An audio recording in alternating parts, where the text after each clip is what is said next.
Annihilation. Annihilation. Annihilation. Annihilation. Annihilation. 1 minute at a time. The last night that she lived, it was a common night, except the dying, this to us, made nature different.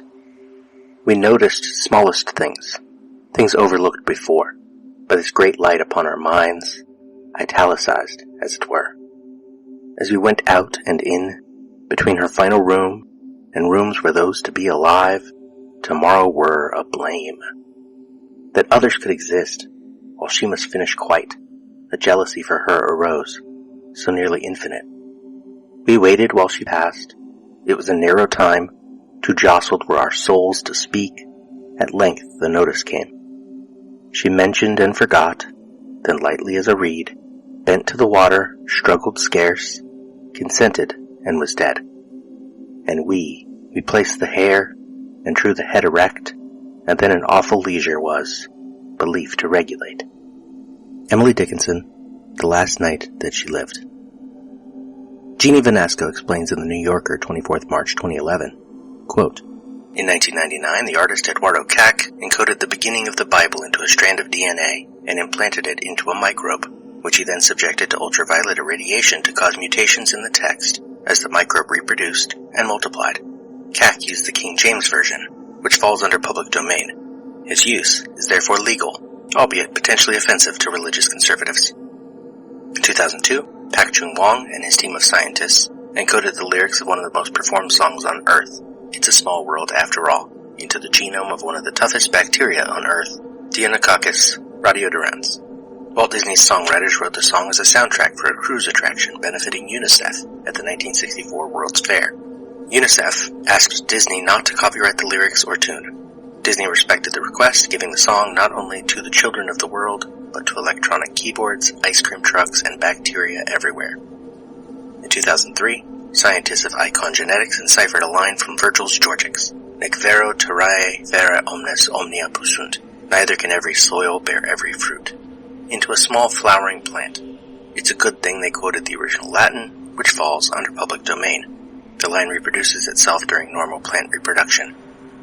Imagine the legal fees had they used the excellent recent translation by David Ferry. End quote. Stuart Fox explains in Christian Science Monitor, 21st May 2010, scientists at the J. Craig Venter Institute created, after 15 years of work, quote, "the first living organism with a completely synthetic genome. This advance could be proof that genomes designed in a computer and assembled in a lab can function in a donor cell, eventually reproducing fully functional living creatures, that is, artificial life. Scientists constructed the genome of the bacterium Mycoplasma mycoides from more than 1,000 sections of pre-assembled units of DNA. Researchers then transplanted the artificially assembled genome into a M. capriculum cell that had been emptied of its own genome. Once the DNA booted up, the bacteria began to function and reproduce in the same manner as a naturally occurring M. mycoides. Additionally, researchers deliberately inserted 4 sequences of DNA that serve as watermarks so they could distinguish between the naturally occurring and synthetic bacteria. The watermarks contain a code that translates DNA into English letters with punctuation, allowing the scientists to literally write messages with the genes. When translated, the watermarks spell out the names of the 46 researchers who helped with the project, quotations from James Joyce, physicist Richard Feynman, and J. Robert Oppenheimer, and a URL that anyone who deciphers the code can email." End quote. Carl Zimmer explains in Discover, 21st May 2010, quote, "This old English major's heart is warmed by the news that the new synthetic cell carries a line from James Joyce, inscribed in its DNA. To live, to err, to fall, to triumph, to recreate life out of life. What would Joyce have thought if someone had told him that one day the synthesized genome of a goat pathogen would carry his words? I would hope that whoever told him would make sure that he did not think this moment marked his literary immortality. In fact, his deathless prose is probably being desecrated by the relentless erosion of evolution right now. The scientists who produced the new synthetic cell copied the genome of a microbe, letter for letter, and then inserted the synthetic version into a host cell. To determine that their experiment worked, they needed a way to tell the genomes of their synthetic cells from the natural genomes that were their model. So they inserted watermarks into the artificial genome. These sequences of DNA, which spelled out the work of Joyce and others through the genetic code, sit in non-coding regions of the microbe's DNA. As a result, these watermarks cannot disrupt any essential protein coding genes or stretches of DNA that are vital for switching genes on and off. It turns out that the genome of the synthetic cell is not identical to its original, even if you ignore the watermarks. Mutations slip into its sequence during its synthesis, yet those mutations cause no harm to the microbe, presumably because they didn't disrupt an essential function encoded in its DNA. Once the synthetic cell came to life and began to grow and divide, it copied its entire DNA, including Joyce's words. But as lovely as those words may be and as important as they may have been to the scientists during their experiment, they mean nothing to the microbe. Every time an organism replicates, each spot in its DNA has a tiny chance of mutating. In the growing colony of synthetic cells, now numbering in the billions, it's almost certain that Joyce's watermark has already been defaced by a mutation. The bacteria that carry these degraded versions of Joyce presumably do not suffer from these mutations, since the watermarks don't matter to them anyway, so they can keep replicating. By contrast, the DNA in the really useful parts of their genome is changing very little over the generations thanks to selection. Inserting Joyce into the first synthetic cell was certainly a kind gesture, but not a timeless memorial. It would be fascinating to go back to the synthetic cell colony in a few years and sequence Joyce's line again. I'd bet that it won't even be recognizable anymore. The fate of Joyce's DNA points up something important about this project. There have been lots of headlines over the past day about how the scientists who made this cell were playing God. Yet our power, even over synthetic cells, is limited. Once this new cell came into existence, it started changing through evolution, slipping away from its original form.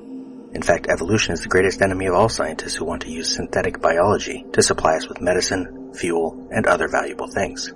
Once they engineer a microbe, they start to lose control of their handiwork. Life takes its own course from there. It is life, ultimately, that recreates life from life. End quote. Joyce's new cellular immortality was interrupted in a different way as well. David M. Ewald, Forbes, 14th March 2011. Quote, after announcing their work, Venter explained, at South by Southwest, May 2010, his team received a cease and desist letter from Joyce's estate, saying that he'd used the Irish writer's work without permission. We thought it fell under fair use, said Venter.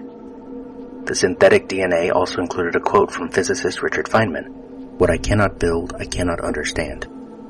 That prompted a note from Caltech, the school where Feynman taught for decades. They sent Venter a photo of the blackboard on which Feynman composed the quote, and it showed that he actually wrote, what I cannot create, I do not understand. We agreed what was on the internet was wrong, said Venter, so we're going back to change the genetic code to correct it. End quote.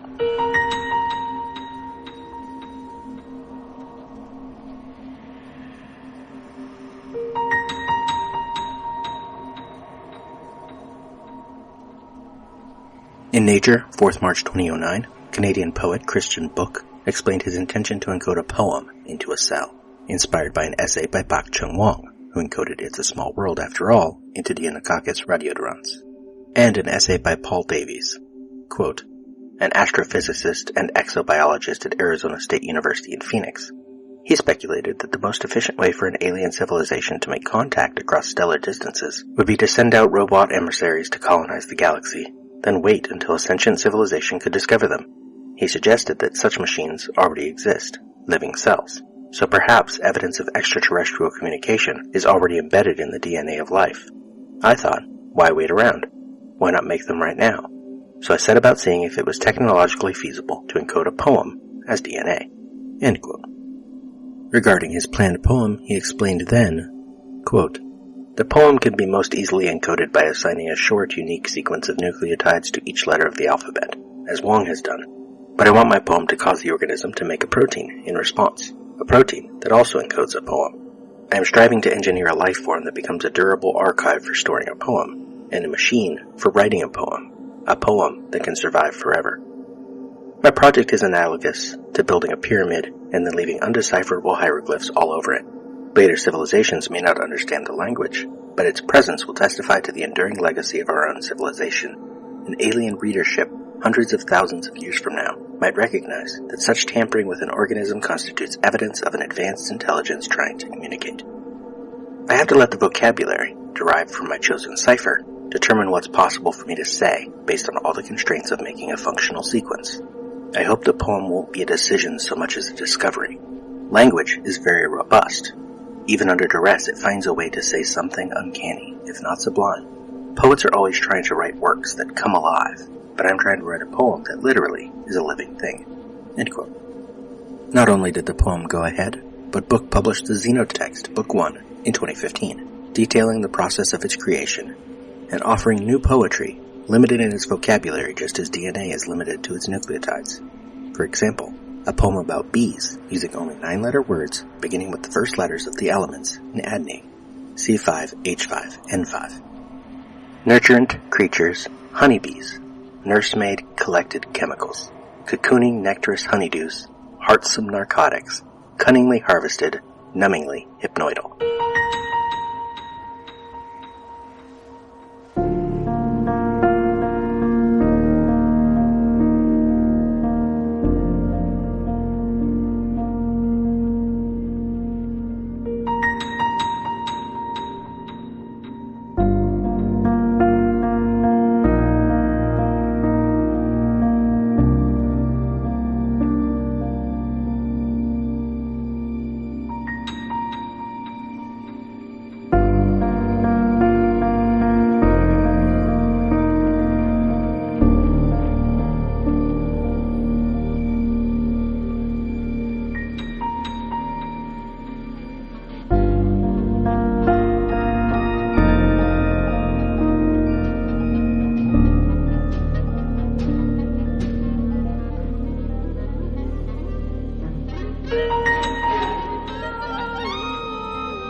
Interior, Villeperdu/house, night.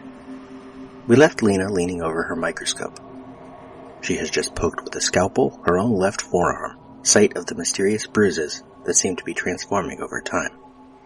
We cut immediately as this minute begins to Lena from her left, silhouetted as she leans down to look into the microscope. Second 3, cut 2, extreme close-up on blood cells.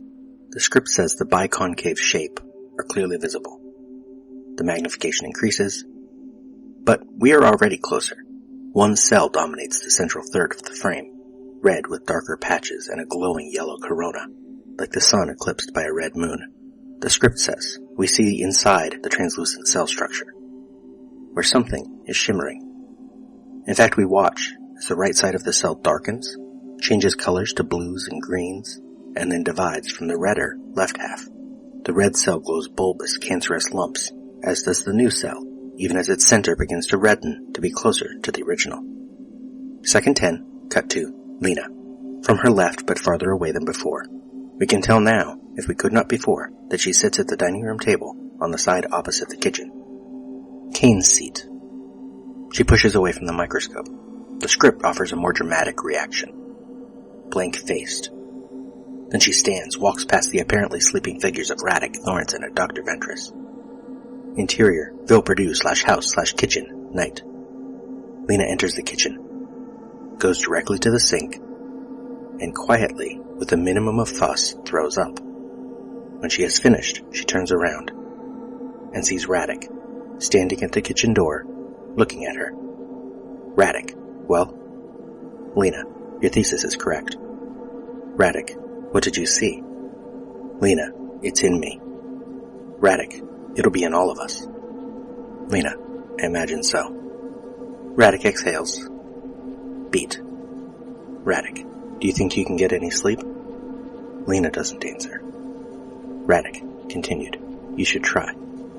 Cut to exterior, sky, day. Close up on the moon in daylight. Cut to interior, Johns Hopkins Medical School / seminar room, day. Lena talking to her students. Lena, so we can describe cancer as a genetic mutation that causes unregulated cell growth. But genetic mutation is also the reason we exist. We wouldn't have evolved from the single-cell organism from which we're all derived. Lena pauses. Lena continued. I think it's partly why cancer frightens us. It doesn't just hurt us and kill us. It changes us. Cut to exterior, Ville Perdue / statue garden, night. The moonlit human shapes in the statue garden. Not quite motionless, moving gently in wind. Cut to interior, house / bedroom, night. Lena's face, moonlit. Seen over a man's shoulder. In bed, having sex. Instead, still at the kitchen table, Lena breathes. Hard. Stills herself.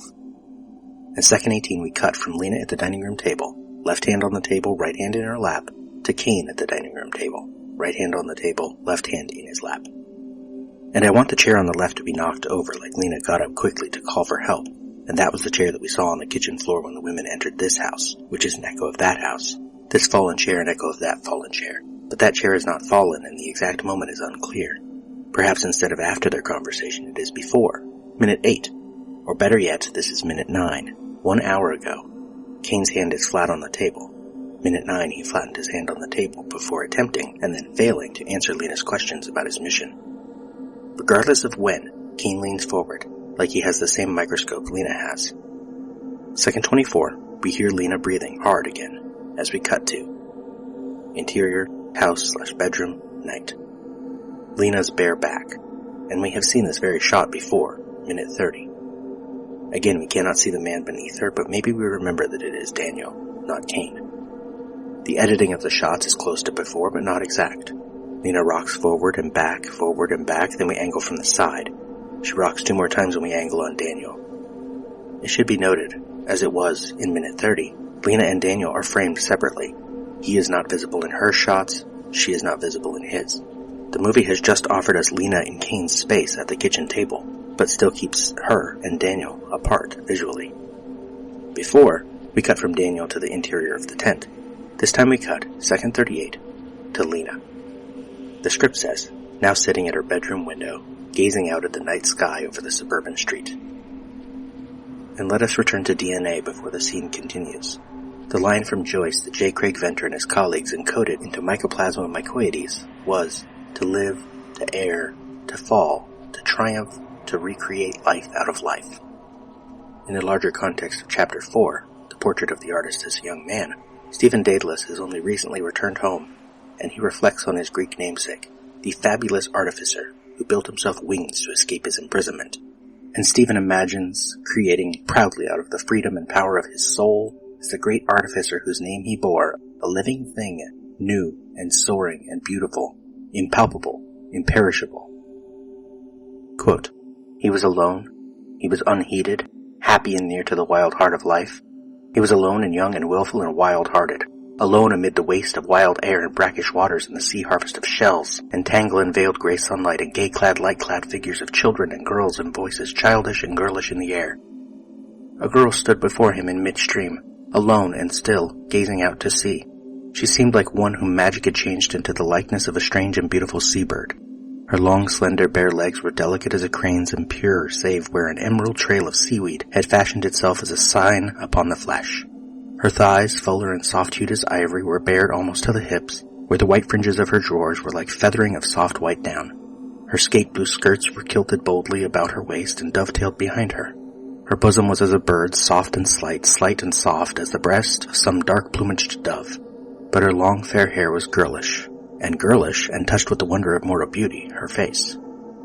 She was alone and still, gazing out to sea, and when she felt his presence and the worship of his eyes, her eyes turned to him in quiet sufferance of his gaze, without shame or wantonness. Long she suffered his gaze, and then quietly withdrew her eyes from his and bent them towards the stream, gently stirring the water with her foot, hither and thither. The first faint noise of gently moving water broke the silence, low and faint and whispering, faint as the bells of sleep, hither and thither, and a faint flame trembled on her cheek. "Heavenly God!" cried Stephen's soul, in an outburst of profane joy. He turned away from her suddenly and set off across the strand. His cheeks were aflame, his body was aglow, his limbs were trembling. On and on and on and on he strode, far out over the sands, singing wildly to the sea, crying to greet the advent of the life that had cried to him. Her image had passed into his soul forever, and no word had broken the holy silence of his ecstasy. Her eyes had called him, and his soul had leaped at the call. To live, to err, to fall, to triumph, to recreate life out of life. A wild angel had appeared to him, the angel of mortal youth and beauty, an envoy from the fair courts of life to throw open before him in an instant of ecstasy the gates of all the ways of error and glory. On and on and on and on. He halted suddenly and heard his heart in the silence. How far had he walked? What hour was it? There was no human figure near him, nor any sound borne to him over the air. But the tide was near the turn, and already the day was on the wane. He turned landward and ran towards the shore, and running up the sloping beach, reckless of the sharp shingle, found a sandy nook amid a ring of tufted sand knolls, and lay down there that the peace and silence of the evening might still the riot of his blood. He felt above him the vast indifferent dome and the calm processes of the heavenly bodies, and the earth beneath him, the earth that had borne him, had taken him to her breast. End quote. Continuing in the script, reveal the man on the bed behind her. It isn't Cain. It's her work colleague, Daniel. But the revelation has already happened, and we have seen this scene before, and the curtains are drawn, the room is dark, but for a bedside lamp outside of frame. So we get Lena, again from behind, but clothed now, sitting at the side of the bed, turned a quarter to the left, toward the lamp. Her left hand is by her mouth. She is thinking. Beats pass. Then Lena speaks. Lena, this was a mistake. Angle on Daniel, second 46, leaning against the wooden slats of the headboard. Daniel. Okay. He pauses. Angle on Lena, second 50. She lowers her hand beneath her chin and turns just slightly farther away. Angle on Daniel, second 54. In the script, there is more conversation. Daniel continued, but it's a mistake we keep making. It's not exactly the first time I've been in your bed, or you in mine. Whenever he goes away, we find ourselves right here. Lena, it's still a mistake. Daniel half laughs. Daniel, you want to have this conversation again? Silence. Daniel continued, fine, let's have it again. And we come to the line in the film. You spend more time away from your husband than with him. Smash cut to angle from foot of bed. Lena abruptly drops both hands to the bed and pushes herself, starts to stand, and time runs out for this minute.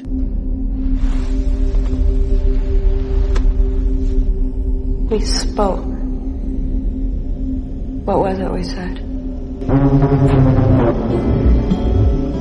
Wordlessly watching, he waits by the window and wonders at the empty place inside.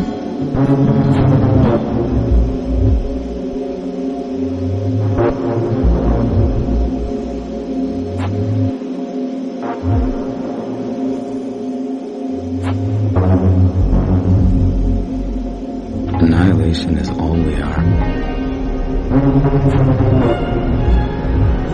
Annihilation.